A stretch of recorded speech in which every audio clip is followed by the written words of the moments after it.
C'est une atmosphère de deuil qui nous accueille à l'entrée de cette concession familiale, Sizabe Panda Onisport, dans le 5e arrondissement de la ville de Douala. Le décès tragique des nommés Ulrich Kala et Ivan Noumsi, âgés respectivement de 21 et 25 ans, est inacceptable. Même si le mauvais état de la route est évoqué, la famille, elle, pointe du doigt les responsables de l'hôpital Saint-Jean de Malte de Ndjombe pour légèreté. En réalité, l'hôpital aurait imposé une caution avant toute prise en charge des patients amenés en urgence. La famille, n'étant pas dans la ville, va essayer de payer par transfert avant d'essuyer le refus de la direction de l'hôpital qui, dans ses procédés, n'accepterait pas les paiements par dépôt d'argent. Il était question qu'on a essayé de faire venir l'enfant le plus rapidement sur Douala. Après le coup de fil passé à l'hôpital, ils ont dit qu'il fallait payer. C'est pas un souci, on vous fait un dépôt via votre téléphone. Ils ont refusé. Ils ont dit qu'il fallait qu'on vienne payer sur place et que pour que l'enfant quitte de là, pour Douala, il faut un membre de la famille. Est-ce qu'en cas d'urgence, il faut la famille? Est-ce qu'il va falloir que sa famille soit là pour que le problème soit résolu, pour qu'on l'amène dans un hôpital de référence pour essayer de sauver la vie d'un être humain? Pour l'hôpital Saint-Jean de Malte, il ne s'agit aucunement de laxisme ou de légèreté dans la prise en charge, mais plutôt de leur plateau technique qui s'est avéré incompétent face à la gravité du choc. La priorité pour cet enfant n'était pas l'argent. La priorité était 1, les soins, et 2, qu'il y ait au moins un membre de la famille, vu que le pronostic vital était très engagé dans cette situation, le pronostic vital était engagé. Il fallait au moins qu'il y ait un membre de la famille qui prenne la responsabilité durant le transfert de ce patient, parce que ce serait encore quelque chose à expliquer au cas où on transférait ce patient comme un colis et qu'il lui arrivait quelque chose de grave en route. Dans la famille éprouvée, on réclame justice. En attendant, Ulrich et Yvan seront inhumés le 25 avril à Bandoun, leur village natal. «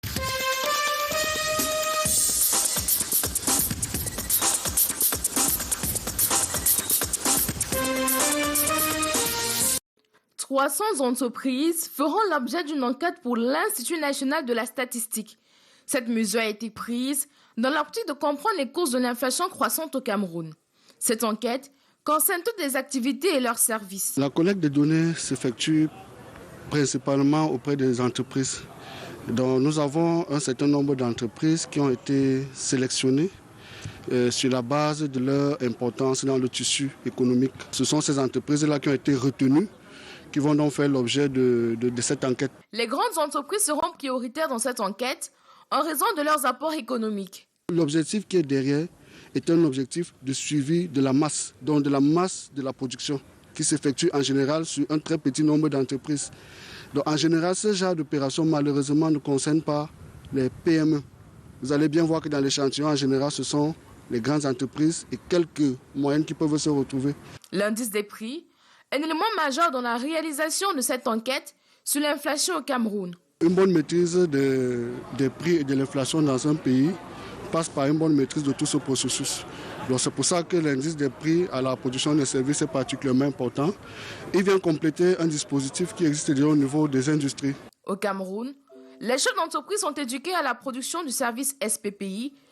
Cela leur permet d'analyser le développement de leurs entreprises et l'économie en général.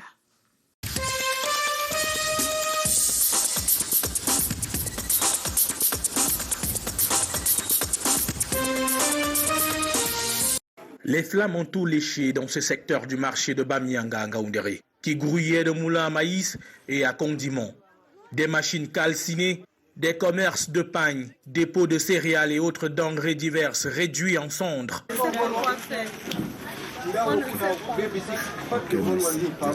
Alphonsine avait il y a quelques heures un étal garni. Elle n'y croit pas ses yeux. On a tout perdu, on ne sait même plus comment faire. Nous sommes dépassés. Il faut seulement nous aider, sinon on ne sait pas quoi faire. L'incendie a eu lieu aux alentours de minuit, dans la nuit de mardi à mercredi. Au décompte, plus de 25 commerces consumés. Il semblerait que le compteur a eu une coupure et le courant est revenu avec force. On a appelé les sapeurs-pompiers et ils sont venus rapidement. On a eu la chance, on a pu maîtriser l'incendie. Cette partie du marché de Bamianga est toutefois construite en matériaux provisoires. Je n'ai rien récupéré dans la... Il a tout perdu. J'ai tout perdu. C'est toutes les choses brûlées. Au moins les choses de 2 millions. Ça a brûlé. Pas de perte en vies humaines, mais des dommages considérables évalués à plusieurs millions de francs CFA. Une situation qui interpelle les autorités municipales et administratives à revoir tout le réseau électrique. Et pourquoi ne pas construire enfin un marché moderne en lieu et place du bazar à l'origine des pleurs des commerçants.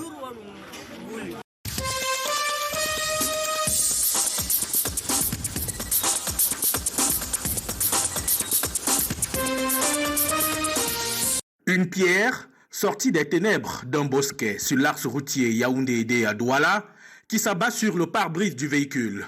L'on est à Pouma, sinon dans les encablures. Yves Mbam se souvient de son agression. À route, à 800 mètres du péage, nouveau péage en construction là-bas, de nouveau rasé. J'ai constaté un bruit énorme, boum. Les agresseurs, ils s'étaient tenus en route, ils ont lancé la pierre sur le pare-brise côté chauffeur. Bon, mais l'autre chauffeur, quand même, il n'a pas paniqué et il a foncé. Il m'a réussi jusqu'à aider. Comme lui, de nombreux usagers gardent de mauvais souvenirs du voyage de nuit sur ce linéaire. Notamment arrivé à Pouma, localité de la Sanaga maritime, qui est l'épicentre du phénomène des coupeurs de route et du grand banditisme, aujourd'hui décrié. Les usagers qui passent, qui n'ont rien à y voir, ils se font attaquer, d'autres se font violer, blesser et tout. Nous, ça nous fait peur. Pouma elle-même traverse la psychose dont l'onde de choc irradie le Cameroun. Les riverains sont tout simplement consternés. Je rentre à l'instant d'aider, je repars au village et j'avais souhaité partir très tôt ou rentrer très tard hier quand j'ai fini de travailler à aider. Mais j'ai eu peur de partir en me disant que si la nuit m'attrapait sur cette voie-là, qu'est-ce qui m'arriverait? Dans la ville, chacun esquisse une solution pour éradiquer ce phénomène. En ce qui concerne le problème de sécurité, il faudrait qu'on mette juste la police sur les routes, une police armée. Aussi, la descente du ministre de l'administration territoriale, Paul Atangadi, bien qu'en réaction au lieu d'être proactif, est-elle saluée par les riverains. Leur attente, le retour à la vie normale, sur ce qui est appelé l'axe lourd. Et ça nous rassure quand même que nous sommes dans un pays où il y a certaines personnes qui pensent aussi à nous.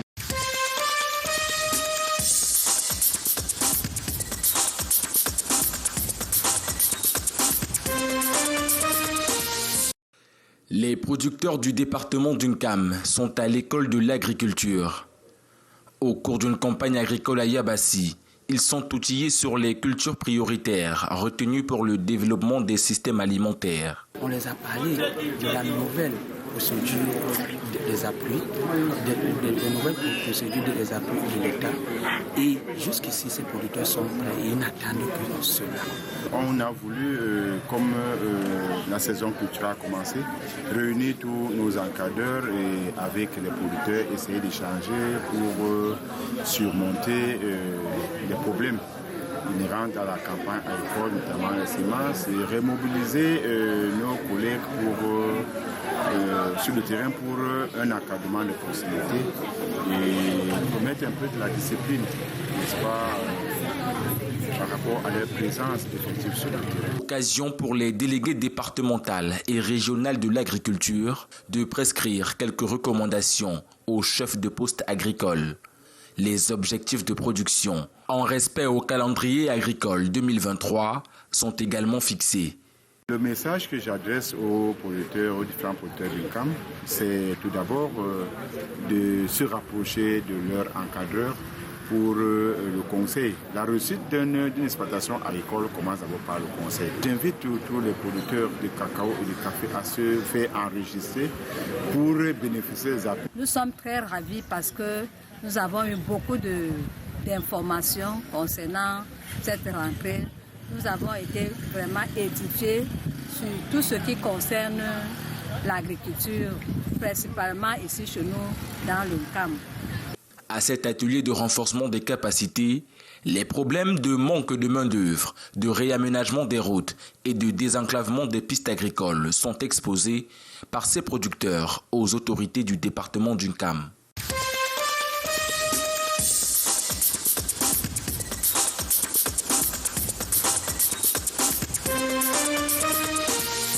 Piocher 1 à 2 fois avant d'enfuir 3 ou 4 graines de maïs dans le sol, déjà nettoyées à l'avance Voilà en quoi consiste l'exercice du jour de cette quinquagénaire dans la ville de Njombe, département du Mungo. L'alerte sonnée par le début de la petite saison des pluies est le moment adéquat pour les semences. La technique des semences varie d'une culture à une autre. Il a plu, nous sommes en train de pouvoir semer le manioc, les ignames, le maïs, un peu de tout, le macabo. Pour le maïs, nous mettons 3-4 graines au sol. Pour les ignames, nous mettons 2 par touffe. Et pour le manioc, nous mettons 2 demi-tiges. Il faut qu'il pleuve au moins 2 ou 3 jours avant que nous sémons, pour que la terre soit mou. Mais avant d'y arriver, il faut tout d'abord procéder par la sélection. Une petite école à ne pas négliger. Pour calibrer ça, on enlève d'abord les graines d'en bas là. On met au sol. Les graines d'en haut, on met au sol. On dégraine maintenant le milieu. Avant de dégrainer, c'est qu'on va maintenant s'aimer. Et pour s'aimer, il faut qu'on fasse l'écartement d'un mètre pour que le maïs reste, pour que la plante respire aussi bien. Après la sémence, il faudra attendre 3 mois au plus pour la récolte. Le sol de Njombe est aussi bien fertile pour le manioc que pour les ignames. Le manioc qu'on met aujourd'hui là, on va commencer à récolter ça en 9e mois, 10e. Et pour enrichir le sol et booster la production, ces dernières font usage des engrais organiques fabriqués localement par elles-mêmes.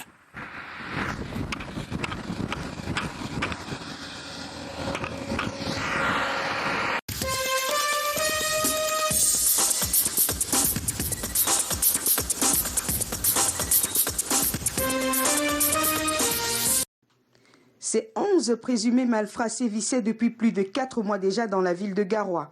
L'un d'eux a déjà été transféré en prison.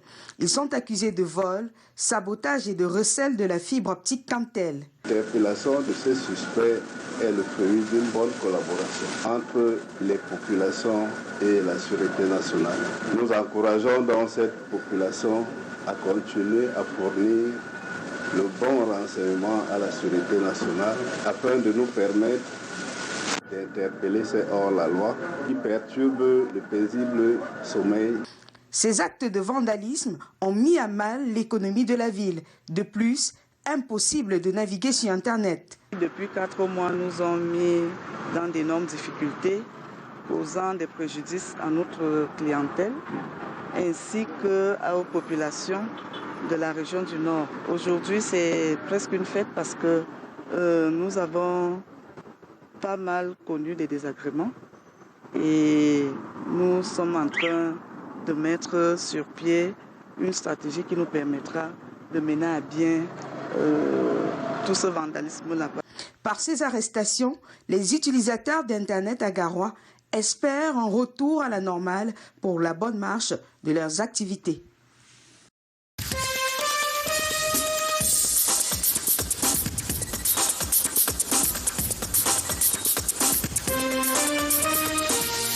À Mouanko, dans l'arrondissement éponyme, département de la Sanaga-Maritime, les peuples Pongo-Songo, Yakalak et Malimba peinent à retrouver leur identité culturelle.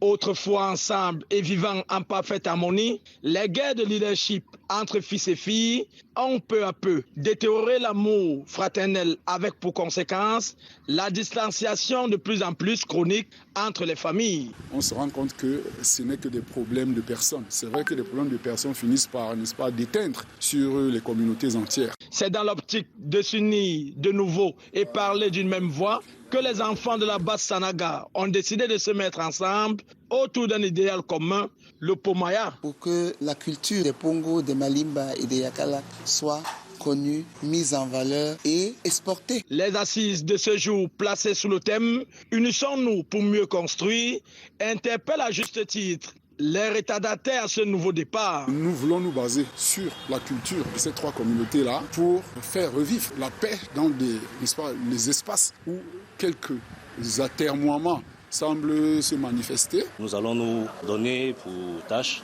d'apporter un accompagnement technique dans la réalisation du dit projet. Les festivités annoncées à partir du 31 mars au 2 avril prochain à Mouanko seront donc pour ces peuples l'occasion de mettre en relief la culture et les traditions, vecteurs de richesse, comme d'une dynamique de développement intégré et durable.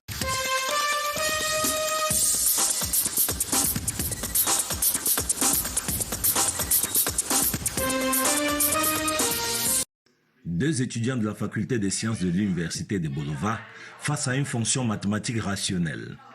Martial est inscrit en filière statistique et données, tandis que Florent, son copain, est en biotechnique et pharmacologie. Les deux sont férus de mathématiques, un domaine de connaissances basé sur des raisonnements hypothético-déductifs ou par l'absurde. C'est grâce à cette recherche opérationnelle que je pourrais mieux m'adonner et sortir des produits de meilleures statistiques et fournir un bon rendement dans les entreprises. À l'invitation du professeur Hélène Carole Edima, doyenne de la faculté des sciences, son établissement accueille le recteur de l'université de Bolova, un professeur de rang magistral. Il nous a permis de nous rendre compte que chaque action que nous posons, quel que soit le domaine de compétences, quel que soit le niveau social, nous utilisons des outils mathématiques. Mieux, le mathématicien accompli, venu étancher la soif de connaissances sur les axiomes non soumis. Démontrer qu'une affirmation est vraie en montrant que son contraire est faux.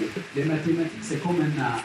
Vous l'avez ou vous ne l'avez pas. Comme les autres étudiants présents en la salle de réunion du décanat, ces jeunes de niveau 1 sont tout cuits face à la science transversale que dispense avec talent le chef de département recherche opérationnelle et économétrie. En particulier, au réel, permet de distinguer les maths des autres sciences.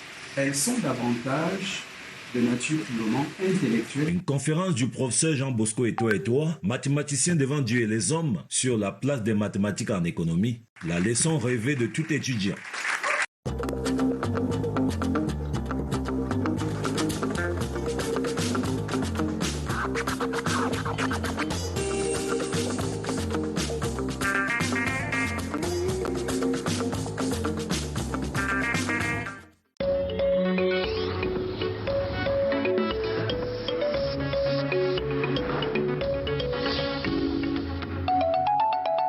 Canal 2 International, votre télévision.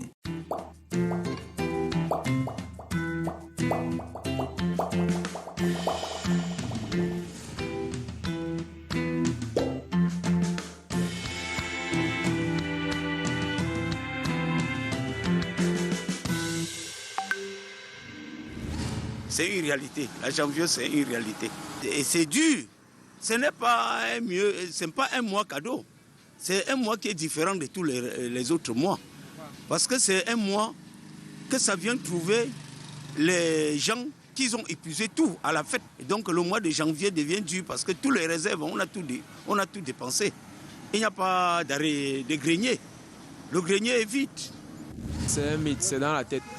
Donc une fois que les gens sont mis dans la tête que janvier est difficile, c'est comme ça que ça vient. Parce qu'en fait, ça dépend. On peut avoir des difficultés à n'importe quel mois. Ça peut venir en décembre, en mars, bref, ça dépend. Les gens se disent peut-être que c'est plus difficile parce qu'il y a une sorte de dépenses. Et maintenant, quand ils arrivent en janvier, certaines personnes n'ont plus peut-être les économies et tout. C'est ce que moi, je pense. C'est une réalité, c'est ça en fait. Janvier, c'est un mois, c'est pas comme les autres, très difficile. Bon, on ne sait pas pourquoi. Bon, les gens se plaignent qu'il n'y a pas l'argent dehors en janvier. Et c'est un mois très long aussi, pas comme tous les autres. Ça nous affecte dans nos activités, plusieurs choses. Et pourtant, d'autres mois, non, tu ne peux pas faire une semaine sans ne pas vendre. Mais en janvier, on fait parfois les 2 semaines sans rien vendre. Janvier, c'est un mois difficile parce qu'il y a beaucoup de choses qui se passent en janvier. Les gens sont paumés d'abord parce que le mois de décembre a beaucoup fait prendre de l'argent. Et que, en janvier aussi, nous peut-être en pays bamileke, il y a les funérailles et consorts. Ça fait que beaucoup de gens n'aient pas assez d'argent. Janvier, c'est la galère, la véritable galère. Quand tu sors des fêtes là, tu finis tout ton argent, tu n'entres plus dans les bruits. Donc du coup, on n'entend même plus les bruits du week-end là. Tu comprends que les poches sont vides. Et puis le mois dure. Heureusement, il reste 4 jours. Bientôt, ça finit. À partir de samedi, il reste 4 jours. C'est ça la janvier aussi. La janvier, c'est une réalité. Vraiment, c'est une période où on vit, une période de vache maigre. Pourquoi? Parce que le foirage est détail. Vous savez, en décembre, on dépense beaucoup d'argent. Pourquoi? Parce qu'on se retrouve parfois avec peut-être 5 enfants à la maison. Tu dois acheter les chaussures de fête, tu dois acheter les habits de fête. Il est bien vrai, il sera possible de préparer les fêtes avant 12e mois, mais la scolarité et tout, les maladies, ça empêche. On se retrouve en train de dépenser tout cet argent à la fois, chaussures, habits. Maintenant, il faut que les enfants mangent au jour des fêtes. Ça devient dangereux pour le mois de janvier. Les dépenses, on est fini.